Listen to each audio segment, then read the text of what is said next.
ফখরুল সাহেব সহ যারা বড় বড় নেতার তকমা লাগিয়ে গণতন্ত্রের মুখোশ পরে রাজনীতির অঙ্গনে ঘোরাফেরা করে, তারা কার্যত এক একজন খুনির সঙ্গী, মদতদানকারী, প্রতিষ্ঠাকারী। তাই আমি পরিষ্কার বলতে চাই, খুনিদের কারাগারে বন্ধ করো, যত সময় ভোট করো। চেয়েছিলেন বিএনপি মহাসচিব সহ শীর্ষ নেতাদের কারাগারে আটকে রাখতে, কিন্তু ভাগ্যের নির্মম পরিহাসে কারাদণ্ড হলো তারই। বেগম খালেদা জিয়ার প্রতি সরকার কোনো অন্যায় করেনি, উনি ওনার অপরাধের কারণে কারাগারে আছেন। এর সঙ্গে রাজনীতি নির্বাচনের কোনো সম্পর্ক নেই। মিথ্যা মামলায় বিচারের নামে বেগম খালেদা জিয়াকে আটকে রেখে মৃত্যুর দিকে ঠেলে দেওয়া হলেও সেটা অন্যায় মনে হয়নি। অথচ জুলাই হত্যা মামলায় নিজের বিরুদ্ধে আদালতের দেওয়া 10 বছরের কারাদণ্ডকে ঠিকই অন্যায় মনে হচ্ছে হাসানুল হক ইনুর। হেলিকপ্টার দিয়ে সোজা বন্ধ করা হবে। আচ্ছা, হেলিকপ্টার উপর দিয়ে মারবে। আচ্ছা, উপর থেকে সাউন্ড বম যাবে আর কি। ঠিক আছে, আপনার পদক্ষেপটা সঠিকই হয়েছে। এখন পর্যন্ত যা রিপোর্ট বাংলাদেশে পাচ্ছি আর কি, কাশ্মীর তারা 2-5 দিন চললো, কিন্তু কাশ্মীর পরে যাতে আর বেশি না নামতে পারে সেই জন্য একটা হোমওয়ার্ক করা দরকার। জুলাই অভ্যুত্থানে আন্দোলনকারী ছাত্রদের লক্ষ্য করে শেখ হাসিনার বোম্বিংয়ের সিদ্ধান্তে সায় দেন এই বাম নেতা। করেন আন্দোলন দমনের নানান সলা পরামর্শ, যার ফোনালাপও প্রকাশ হয়েছে আদালতে।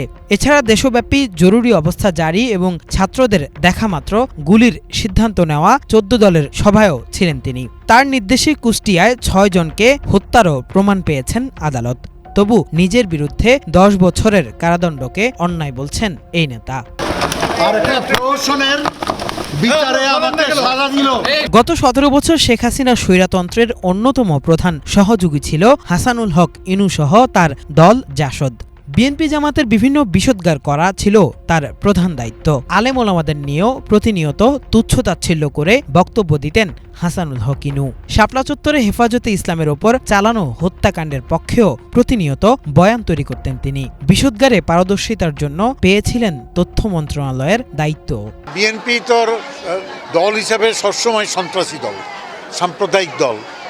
তাদের অতীতের রেকর্ড খুব খারাপ, জঙ্গি সন্ত্রাসের মদত দিয়েছে, শাপলা চত্বরের অবৈধভাবে সরকার দখলের, হেফাজতে ইসলামের চক্রান্তকে মদত দিয়েছে, আগুন সন্ত্রাস করেছে, বোমাবাজি করেছে, অবৈধ পন্থায় ক্ষমতা দখল করেছে। বিএনপি জামাত এমনকি বেগম খালেদা জিয়াকেও জঙ্গি এবং সন্ত্রাসের পৃষ্ঠপোষক সাব্যস্তে বেশ তৎপর ছিলেন ইনু। বিএনপি আমার কাছে মনে হয়েছে যে মানুষ পড়ানো, জঙ্গি তাণ্ডব, হত্যা খুনের আসামিদের একটা সিন্ডিকেট।